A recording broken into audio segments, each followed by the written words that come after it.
عن الحسن بن علي قال سألت خالي هند بن أبي هالة وكان وصافا عن حلية رسول الله صلى الله عليه وسلم أشتهي أن يصف لي منها أتعلق به فقال قال رسول الله صلى الله عليه وسلم فخما مفخما يتلال وبدر تلال والقمر ليلة البدر أطول من المربوع وأكثر من المشذب عظيم الحامد رجل الشعر إن فرقت حقيقة فرقها وإلا فلا يجاوز شعر شحمة أذنيه إذ هو وفره أظهر الله واسع الجبين أزج الحواجب سوابغ من غير قرن بينهما عرق يدر الغضب وأقنى العرنين له نور يحسبه من لم يتأمل وشمك اللحية سال الخدين دلي الفم مفلج الأسنان دقيق المسروبة كأن عنقه جيد دمية في صفاء الفضة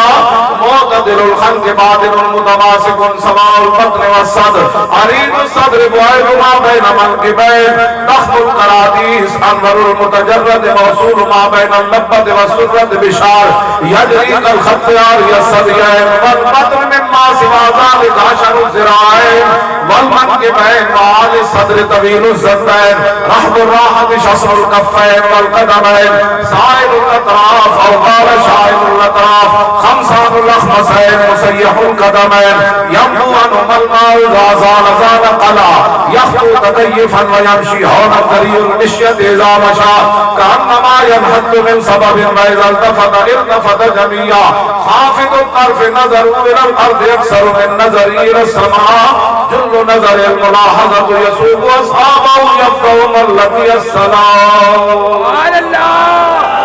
لبیک. ادھا ترجمہ پیر میرے نشاد تھوڑا جا کیتا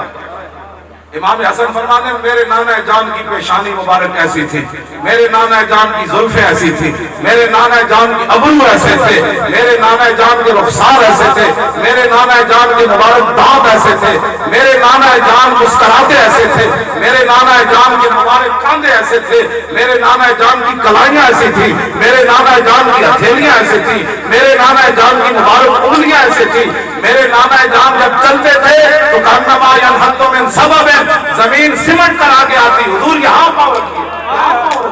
یہاں پاؤں رکھیے میں میرے نانا جان کے مبارک پاؤں کے اوپر والا حصہ اتنا حسین و جمیل تھا کہ کبھی ذرہ برابر پانی حضور نے وضو کیا تو اوپر نہیں ٹھہرا نیچے والا حصہ ایسے تھا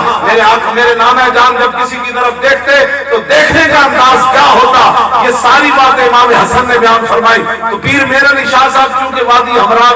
رسول اللہ کی زیارت کی تھی تو انہوں نے پھر یہی گل کی تھی الطیف سرا من طلعته والشجر بدا من وفرته فسکرت هنا من نظرته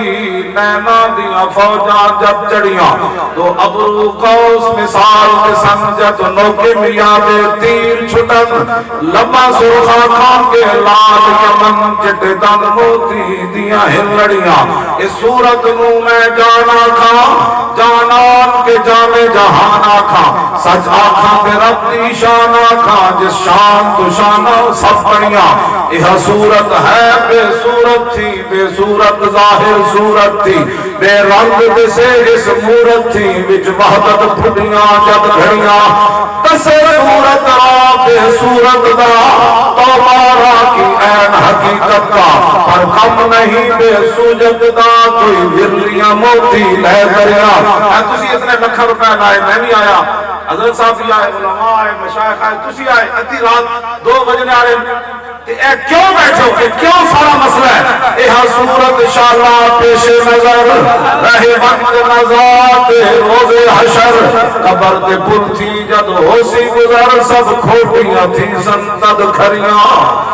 صوفہ یوتی کا رب کا داست سا فتردہ تھی پوری آس اسا لجپال کرے سی پاس اسا وشفا تو شفا شہی صحیح پڑیا ناہو مکت مخطرت برب یمن من بھاوی جھلک دکھاؤ سجن او مٹھیاں گالی علاؤ مٹھن جو ہمرا آبادی سن کریاں انہا سکھدیاں تے قرآنیاں تے لکھواری صدقے جاویاں تے انہا پردیاں مفت وقادیاں تے شانہ بدوی آمن و گھڑیاں مزید ویڈیوز اور اپڈیٹس کے لیے YouTube پر علامہ Khadim Hussain Rizvi official channel subscribe کریں اور بیل آئیکن پر بھی کلک کریں۔